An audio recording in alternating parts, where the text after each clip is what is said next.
രാഷ്ട്രപിതാവായിട്ടുള്ള മഹാത്മാഗാന്ധിയെ സനാതന ധർമ്മം പിന്തുടർന്നിട്ട് സ്വാതന്ത്ര്യ സമരം നടത്തിയ ആളായിട്ട് ചിത്രീകരിക്കും.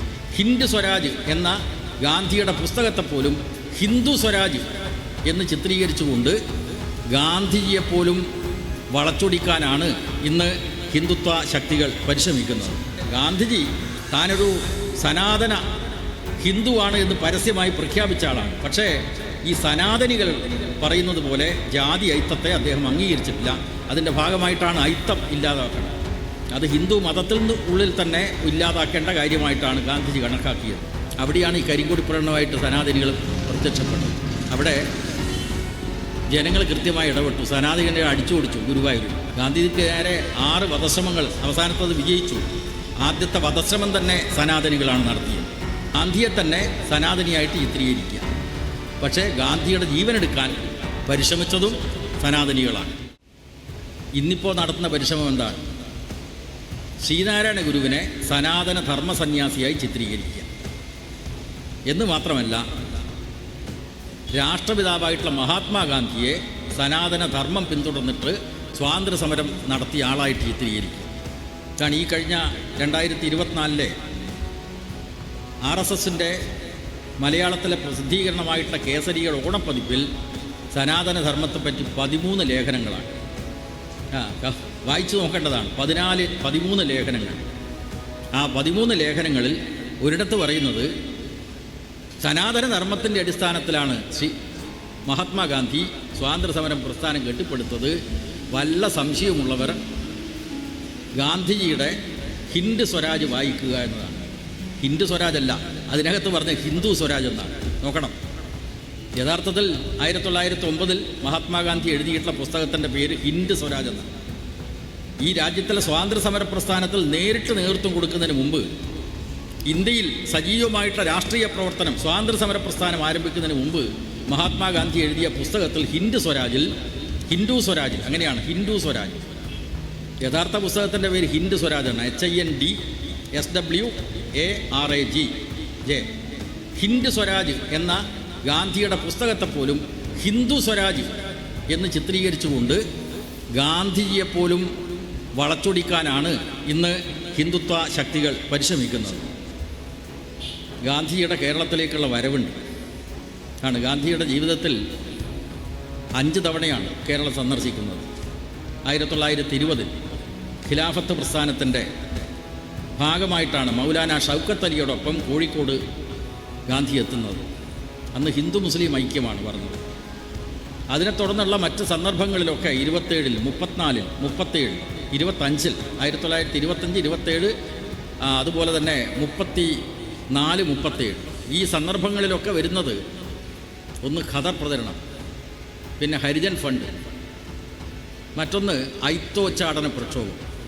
ഇവിടെയാണ് ഈ സനാതന ധർമ്മത്തെ പൊക്കിപ്പിടിച്ചുകൊണ്ട് ഹിന്ദുത്വ രാഷ്ട്രീയം ശക്തിപ്പെടുത്തുന്ന ശക്തികൾ എങ്ങനെയാണ് ഐത്തോച്ചാടന പ്രക്ഷോഭത്തിൻ്റെ ഭാഗമായി കേരളത്തിൽ മഹാത്മാഗാന്ധി എത്തിയപ്പോൾ പ്രതികരിച്ചത്. ഇവിടെ മാത്രമല്ല, എവിടെ എത്തുമ്പോഴും സനാതനികൾ ഇതിനെതിരായിട്ട് പ്രതികരിച്ചിട്ടുണ്ട്. കേരളത്തിൽ ഗാന്ധി എത്തുന്ന ഓരോ സന്ദർഭത്തിലും ഗാന്ധി ഗോബാക്ക് മുദ്രാവാക്യം വിളികൾ, കരിങ്കൊടി പ്രകടനങ്ങൾ.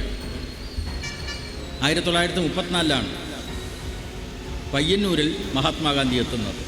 ശ്രീനാരായണ ഗുരുവിൻ്റെ ശിഷ്യനായിട്ടുള്ള സ്വാമി ആനന്ദതീർത്ഥൻ നടത്തുന്ന ഹരിജൻ സ്കൂൾ, പട്ടികജാതി കുട്ടികൾക്ക് പഠിക്കാൻ വേണ്ടി, കാരണം മറ്റ് സ്കൂളുകളിൽ പ്രവേശനമില്ലാത്ത കാലത്ത് ഹരിജൻ സ്കൂൾ പ്രത്യേകമായിട്ട് നടത്തുന്ന ആ കേന്ദ്രം സന്ദർശിക്കാൻ വേണ്ടിയിട്ടാണ് ഗാന്ധി എത്തുന്നത്. പയ്യന്നൂർ റെയിൽവേ സ്റ്റേഷനിൽ വണ്ടി ഇറങ്ങേണ്ട താമസം സനാതനികളുടെ പ്രതിഷേധം. ഗുരുവായൂരിൽ സനാതനികളുടെ പ്രതിഷേധം. പക്ഷേ ഐത്തോച്ചാടന പ്രക്ഷോഭം കോൺഗ്രസ് ഏറ്റെടുത്ത് നടത്തിയപ്പോൾ ഗാന്ധിജി അതിന് നായകത്വം വഹിച്ച ഘട്ടത്തിൽ ഗാന്ധിജിക്കും വൈക്കം ക്ഷേത്ര സമരം നടത്തുന്ന സത്യാഗ്രഹികൾക്കും ഒക്കെ കുറച്ച് ഭിന്നതകളുണ്ട്. ഞാനതിൻ്റെ വിശദാംശങ്ങളിലേക്ക് സമയമില്ലാത്തത് കൊണ്ട് കടന്നു പോകുന്നില്ല. പക്ഷേ ഗാന്ധിജി താനൊരു സനാതന ഹിന്ദുവാണ് എന്ന് പരസ്യമായി പ്രഖ്യാപിച്ച ആളാണ്. പക്ഷേ ഈ സനാതനികൾ പറയുന്നത് പോലെ ജാതി ഐത്തത്തെ അദ്ദേഹം അംഗീകരിച്ചിട്ടില്ല. അതിൻ്റെ ഭാഗമായിട്ടാണ് ഐത്തം ഇല്ലാതാക്കേണ്ടത്. അത് ഹിന്ദു മതത്തിൽ നിന്ന് ഉള്ളിൽ തന്നെ ഇല്ലാതാക്കേണ്ട കാര്യമായിട്ടാണ് ഗാന്ധിജി കണക്കാക്കിയത്. ഗുരുവായൂരിലെത്തിയപ്പോൾ അവിടെ ആയിരക്കണക്കിന് ജനങ്ങളാണല്ലോ. കാരണം അതേവരെ പൊതുസമൂഹത്തിൽ പ്രത്യക്ഷപ്പെടാൻ അവകാശമില്ലാത്ത പട്ടികജാതി, പട്ടികവർഗങ്ങൾ, പിന്നാക്കക്കാരൊക്കെ ഗാന്ധിജിയുടെ സന്ദർശന അവസരത്തിൽ വലിയ നിലക്കാണ് ഒരു മുന്നേറ്റം ഉണ്ടാക്കിയത്, ജനകീയ മുന്നേറ്റം ഉണ്ടായി. അവിടെയാണ് ഈ കരിങ്കൊടി പ്രകടനമായിട്ട് സനാതനികൾ പ്രത്യക്ഷപ്പെട്ടത്. അവിടെ ജനങ്ങൾ കൃത്യമായി ഇടപെട്ടു, സനാതനികളെ അടിച്ചു ഓടിച്ചു ഗുരുവായൂർ. മനസ്സിലായി, ഇതാ സനാതനികൾ എന്ന് മാത്രമല്ല, 1934 ജൂണിൽ ഐത്തോച്ചാടനത്തിൻ്റെ ഭാഗമായി പര്യടനം നടത്തി മഹാരാഷ്ട്രയിലെ പൂനെയിലെത്തിയപ്പോൾ അവിടെ ഗാന്ധിക്ക് നേരെയുള്ള ആദ്യത്തെ വധശ്രമം നടന്നു. ഇതാണ് ഗാന്ധിക്ക് നേരെ 6 വധശ്രമങ്ങൾ, അവസാനത്തത് വിജയിച്ചു. ആദ്യത്തെ വധശ്രമം തന്നെ സനാതനികളാണ് നടത്തിയത്. അപ്പോൾ യഥാർത്ഥത്തിൽ ഗാന്ധിയും സനാതനികളും എവിടെ നിൽക്കുന്നു എന്നത് സമൂഹത്തെ നമ്മൾ കൃത്യമായി പഠിപ്പിക്കണം.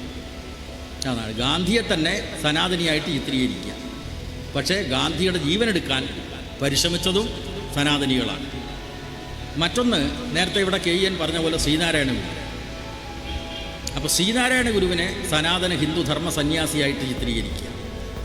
യഥാർത്ഥത്തിൽ ശ്രീനാരായണ ഗുരുവിൻ്റെ ദർശനങ്ങളെ നമ്മളൊരു പുനർവായനക്ക് വിധേയമാക്കണം. ശ്രീനാരായണ ഗുരു മാത്രമല്ല, ചട്ടമ്പി സ്വാമികൾ, അയ്യങ്കാളി, വാഗ്ഭടാനന്ദൻ, സനാതന ഹിന്ദു ധർമ്മത്തെ അതിനിശിതമായി ഖണ്ഡിച്ചിട്ടുള്ള ഒരു സാമൂഹ്യ പരിഷ്കർത്താവാണ് വാഗ്ഭടാനന്ദൻ.